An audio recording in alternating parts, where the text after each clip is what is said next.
Sa simula ng pelikula, ipinakilala sa atin ang dalawang lalaking nagngangalang Brandon at Zero na banihag sa isang barko ng isang grupo ng mga mersenaryong Mexicano.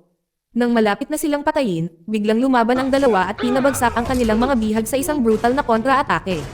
Ngunit hindi pa tapos ang panganib. Isa pang grupo ng mga mersenaryo ang dumating sa isang hiwalay na barko at naglunsad ng isang pag-atake. Sinabi ni Brandon kay Zero na maghanap ng flare gun habang pinipigilan niya sila.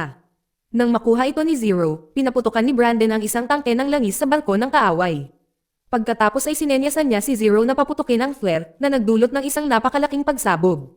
Pagkalipas ng 2 araw, nakita si Zero na iniimbestigahan ng Amerikanong intelligence. Tinanong siya tungkol sa kinaroroonan ni Brandon. Ipinaliwanag ni Zero na pagkatapos ng insidente sa barko, sila ay sinundo ng isang rescue helicopter. Bumalik siya sa Estados Unidos, ngunit nawala si Brandon at walang nakakaalam kung saan siya nagpunta.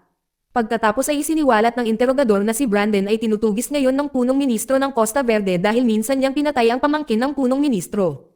Lumalabas na sina Brandon at Zero ay dating bahagi ng isang piling Amerikanong espesyal na unit ng puwersa na tinatawag na GRID. Ngayon, silang dalawa na lamang ang natitira dahil ang iba pang miyembro ng koponan ay naghiwalay na ng landas. Si Brandon ay dalubhasa sa long-range sniping, habang si Zero ay mahusay sa malapitan labanan. Sa kasalukuyan, dahil tumangging ibunyag ni Zero ang lokasyon ni Brandon, siya ay dinala sa isang hindi kilalang lugar na nakatikip ang ulo. Hindi nagtagal, dumating si Zero sa lokasyon. Nang matanggal ang takip, nabigla siya nang makita ang ama ni Brandon na nakatayo sa harap niya. Ang pangalan niya ay Thomas Beckett, isang maalamat na sniper. Tinanong ni Thomas kung nasaan ang kanyang anak, at dahil ito ay ang sariling ama ni Brandon, sa wakas ay pumayag si Zero na dalhin siya roon. Ang eksena ay lumipat sa punong ministro ng Costa Verde, isang lalaking nagngangalang Diaz. Inanunsyo niya na ilalagay niya ang lahat ng kanyang puwersa upang hulihin si Brandon, na pinapanagot siya sa pagkamatay ng kanyang pamangkin. Kasabay nito, ang gobyerno ng Amerika ay hindi na nag-aalok kay Brandon ng anumang proteksyon, pangunahin dahil ang kanyang kasalukuyang kinaroroonan ay hindi alam. Sa kabilang banda, ipinakilala tayo sa isang pinunong mersenaryo na nagngangalang Kruger. Di nagtagal, kinontak siya ng kanang kamay ng punong ministro at inalok ng isang misyon upang hulihin si Brandon. Sumasang-ayon si Kruger, ngunit kung kalahati lamang ng bayad ay ililipat ng maaga. Ang alok ay tinanggap ng walang pag-aalinlangan, at ngayon ay opisyal na sama-sama si Kruger at ang kanyang mga tauhan sa Pangangaso. Ang kwento ay bumalik kay Brandon, na nagtatago sa isang ligtas na lokasyon. Nang makarinig siya ng mga kain na hinalang ingay, mabilis niyang inihanda ang kanyang sandata, ngunit si Zero pala ito kasama si Thomas. Agad na niyakap ni Brandon ang kanyang ama dahil matagal na silang hindi nagkita. Ipinaliwanag ni Thomas na pumunta siya upang protektahan si Brandon dahil hindi na siya sinusuportahan ng gobyerno ng Amerika. Maraming tao na ngayon ang humahabol sa kanya sa ilalim ng utos ng punong ministro ng Costa Verde. Nang marinig ito, lubhang nadismaya si Brandon, lalo na pagkatapos ng lahat ng kanyang nagawa para sa kanyang bansa. Tiniyak sa kanya ni Thomas na simula nang mabuwag ang GRID unit, hindi na nagmamalasakit ang gobyerno sa kanila. Gayunpaman, ipinaalala niya kay Brandon na hindi siya nag-iisa at mananatili siya sa tabi niya kahit ano paman. Pagkatapos noon, iminungkahi ni Zero na dapat silang manatili sa pagtatago muna hanggang sa makabuo sila ng isang matibay na plano. Hindi nagtagal, kinausap ni Brandon ang isang matandang kaibigan na aktibo pa rin sa militar, isang lalaking nagngangalang G ang alam na si Brandon ay tinutugis at kumalat na ang balita ng malawakan. Sa kasamaang palad, humingi siya ng paumanhin at sinabi niyang hindi siya makakatulong dahil nakatali siya sa isa pang misyon, pagkatapos ay mabilis tinapos ang tawag. Sinagot ang tawag ng kasamahan sa koponan ni Johnny na si Angel. Lumalabas na malapit din sa kanya si Brandon, itinuturing pa nga niya itong pamilya. Humingi rin ng paumanhin si Angel dahil hindi siya agad nakatulong sa nangyari, ngunit nangako siya na kapag tapos na ang kanilang misyon, pupunta sila ni G sa kanya.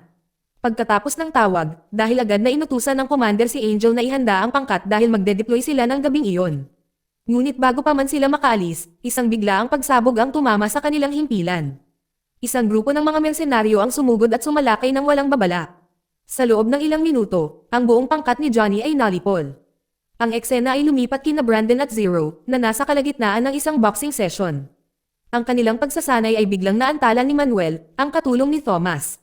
Nagdala siya ng mga agarang balita at ipinakita sa kanila ang CCTV footage mula sa himpilan ni Johnny na inaatake.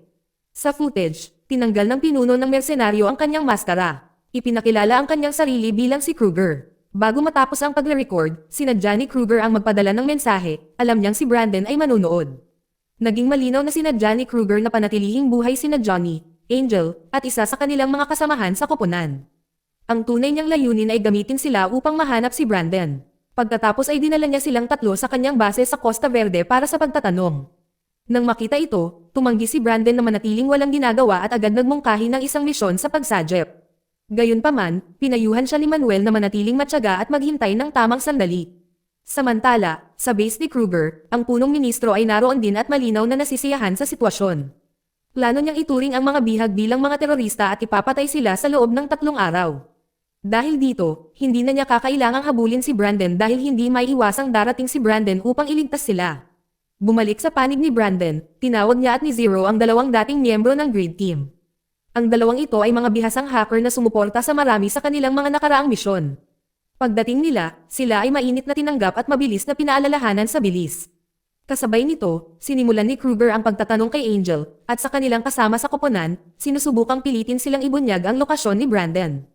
Ngunit sa kabila ng pagpipilit, tumanggi silang makipag-usap. Dahil walang sagot, pinilit ni Kruger na pahirapan sila. Determinado na sirain sila. Kinabukasan, sina Brandon, Zero, Manuel, at ang kanyang ama ay nagtipon kasama ang dalawang hacker upang magplano ng isang misyon sa pagsadjep.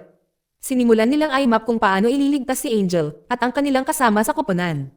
Sa panahon ng briefing, ang babaeng hacker ay nakatanggap ng agarang impormasyon na ang mga bihag ay nakatakdang patayin sa susunod na gabi. Nang marinig ito, pinilit ni Zero na kumilos agad, nag-aalala na baka mahuli na sila. Ngunit ang male hacker ay hindi sumang-ayon, itinuro na ang pagmamadali ay magiging pagpapakamatay. Doon nakaisip si Brandon ng ibang paraan. Iminungkahi niya ang pagharang sa convoy ni Kruger habang ang mga bilanggo ay dinadala sa ibang lokasyon. Kung sila ay umatake sa isang liblib na lugar, maiiwasan nila ang mga hindi kinakailangang panganib. Sa wakas ay nakumbinsi ng planong ito ang pangkat. Sinimulan nilang pinuhin ang estratehiya upang matiyak na ang lahat ay magiging maayos. Ang babaeng hacker ay nagmungkahi ng pag-hack sa GPS ng convoy at pag-redirect nito sa isang liblib na ruta. Si Brandon at ang kanyang ama ay magbibigay ng suporta sa sniper mula sa malayo. Si Zero ay hahawak ng malapitang labanan sa lupa. Samantala, si Manuel ay mananatili sa posisyon sa isang rooftop, handa na may helicopter para sa pagkuha kapag ang misyon ay kumpleto na. Dahil naayos na ang plano, agad nilang sinimulan ang paghahanda. Mahalaga ang tiyempo at kailangan nilang nasa posisyon bago dumaan ang convoy ni Kruger sa target na lugar. Kasabay nito, nakita ang punong ministro na nag-iimbestiga ng mag-isa. Para masira ang kanyang isip, pinadaan niya ito sa isang baluktot na laro ng Russian roulette. Ginawa niya na tila may pagkakataong mabuhay kung siya ay suswertehin. Nagpatuloy ang laro at pagkatapos ng ilang pagsubok, walang nangyari. Nakaligtas lamang para mapagtanto na ang lahat ay plano lamang. Hindi kailanman nalagyan ng bala ang baril. Ipinahayag ng punong ministro na hindi niya kailanman binalak na patayin siya. Hanggat si Johnny ay handang makipagtulungan. Bilang kapalit, siya ay nag-alok ng kalayaan at isang malaking halaga ng pera. Nahaharap sa pagpipilian, kalaunan ay sumuko si Johnny. Tinanggap niya ang alok sa halip na ipagsapalaran ang isang walang kabuluhang kamatayan. Pagkatapos nito, siya ay pinabalik sa kanyang selda. Nang siya ay bumalik, sinubukan ni Angel na tingnan siya. Ngunit wala siyang sinabi. Sinubukan niyang pasiglahin ang kanyang loob, kumbinsido na si Brandon at ang iba pa ay darating para sa kanila, ngunit hindi na ito pinaniwalaan ni Johnny, iniisip na iniwan na sila ni Brandon. Kinabukasan, bago tumungo sa misyon, maikling hiniling ni Brandon sa kanyang ama na manatili, isinasaalang-alang ang kanyang edad, ngunit tumanggi ang kanyang ama. Kahit ngayon, ang kanyang mga kasanayan bilang isang sniper ay nananatiling matalas gaya ng dati. Sa huli, nagtiwala si Brandon sa kanya, at magkasama silang lumabas patungo sa lokasyon ng misyon. Ang kwento ay lilipat kay Kruger at sa kanyang mga tauhan na nagkakarga. Kay Angel, at sa kanilang kasamahan sa isang convoy. Bago sila umalis, nilinaw ni Kruger na mararating nila ang kanilang destinasyon sa loob ng isang oras. Iniwan niya sila na may nakakakilabot na pag-iisip na nagmumungkahi na dapat silang umasa ng himala bago maubos ang kanilang oras. Habang gumagalaw ang convoy, sinimulan ng hacker team ni Brandon ang pagsubaybay sa kanilang posisyon sa totoong oras. Sa loob ng ilang sandali, nagawa nilang malak ang lokasyon ni Kruger at maghanda na kontrolin ang GPS. Samantala, si Brandon at ang iba pa ay nasa posisyon na, naghihintay ng signal. Nang ma-breach ang system, ang convoy ay tahimik na inilipat patungo sa isang malayong ruta, eksakto tulad ng plano. Dahil nasa lugar na ang lahat, kinumpirma ng mga hacker na darating ang convoy sa loob lamang ng ilang minuto. Sa loob ng sasakyan, umaasa pa rin si Angel na umaasa, naniniwalang darating ang tulong. Ngunit tila ganap na hiwalay, hindi na nagpapakita ng anumang pag-aalala sa susunod na mangyayari sa susunod. Maya-maya, pumasok ang convoy sa liblib na lugar diretso sa bitag. Sinenyasan ni Brandon ang kanyang koponan at nagsimula ang ambush. Isang matinding labanan ang sumiklab habang ang magkabilang panig ay nagpalitan ng malalakas na putok. Sa kaguluhan, inutusan ni Kruger ang kanyang natitirang mga tauhan na ilabas ang mga bilanggo.